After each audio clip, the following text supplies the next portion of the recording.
Welcome to SST College of Arts and Commerce. This is SST Edupedia. Myself Jyoti Sardar. Today I am going to talk about divide and conquer strategy, which is a topic of FYBSc Computer Science Design and Analysis subject. It is also the topic from Fundamentals of Algorithm SYBSc Computer Science Semester 4.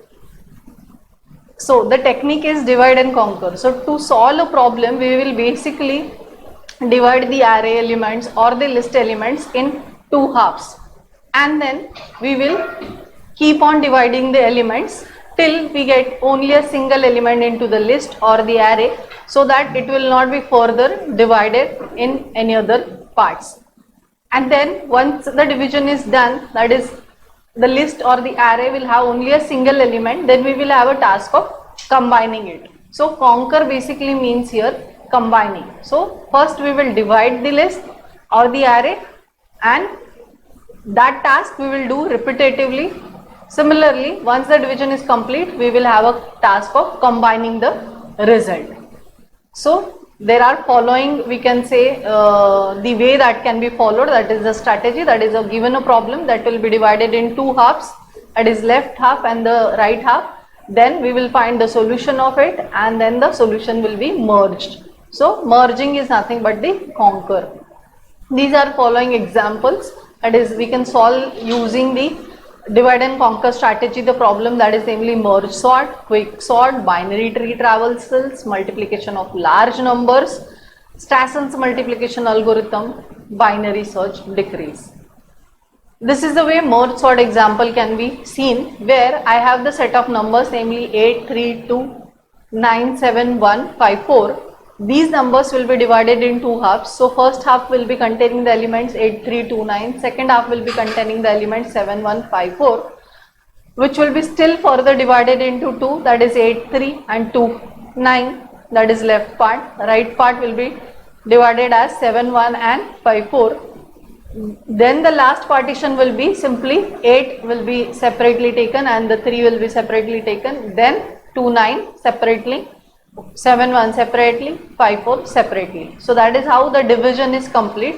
Now when we say we are going to merge the elements, the merging will make sure that while merging we will put the numbers in the ascending manner. So here 3 and 8 were not in the ascending manner, so it is arranged. Again 2 and 9 were there in the ascending manner, not 7 and 1, so it is arranged. Again 5 and 4 is arranged as 4 and 5. So that was the one of the merge. Then the next layer of merge will be again the sub list that are created, that is into now list. We are going to merge them, so that is going to be again merged as 2, 3, 8, 9 and then 1, 4, 5, 7, and then the last list will be combined, which is again going to be containing the elements in the ascending manner. So merge sort has a task of what? It has a task of dividing the list in two halves. Then the left half will be recursively divided till there is a single element in the list. Similarly, the right half will be recursively divided till there is a only single element in the list. And then the task of merging happens. So during the merging phase, there is a elements that are going to be combined and the merge is going to happen.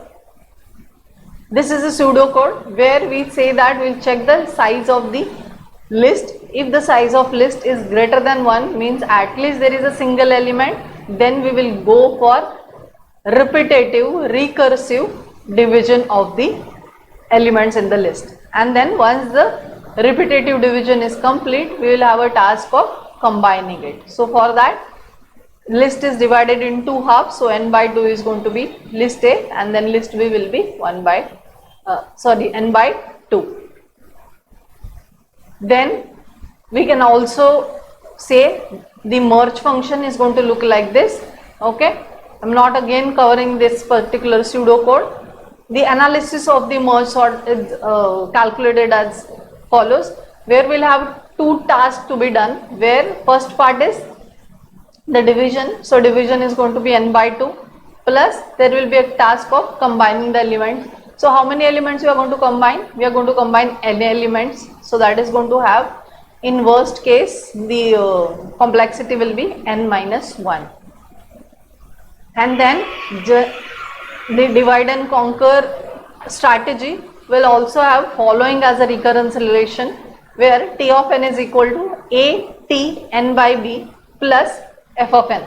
So f of n is nothing but the time complexity for the merging, and A into T f I n by B, that is going to be the complexity for, or the function value for the division. Over here, using the Master's theorem, we can also calculate very easily the time complexity, but it falls into the three categories, that is A is less than B raised to D. Also the second category is A is equal to B raised to D, and the third category is A is greater than B raised to D. So in all these cases, we will have the different complexity, which is going to be in terms of theta. Next, again the example that is based on the quicksort technique, that is nothing but the divide and conquer strategy. Over here we have a concept of pivot. So pivot is basically the partitioning element. Here we will divide again the list in two parts, that is depending on the value of the pivot. Pivot ideally can be selected as the first element, middle element, or the last element. So by looking at the value of pivot, that is if I am considering my pivot as a first element, then by looking at that particular value, I am going to put all the elements on the left hand side which are lesser than the pivot, and all the elements on the right hand side of the pivot which are greater than the pivot. So quicksort technique is based on that particular strategy. The algorithm again is going to check where if L is less than R, then we are going to have a partition created. Partition will be taking the list, and then the elements which are on the left hand side, and all the elements which are again present on the right hand side. So again the recursively we are going to do a task of dividing the list. How long again we are going to divide? There is only a single element that is present inside the list. Then recursion tree is going to look like this. If I have the elements as 5, 3, 1, 9, 8, 2, 4, 7.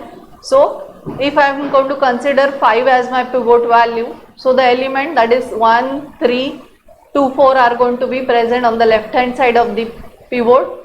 The element that is 7, 8, 9 is going to be present on the right hand side of the pivot.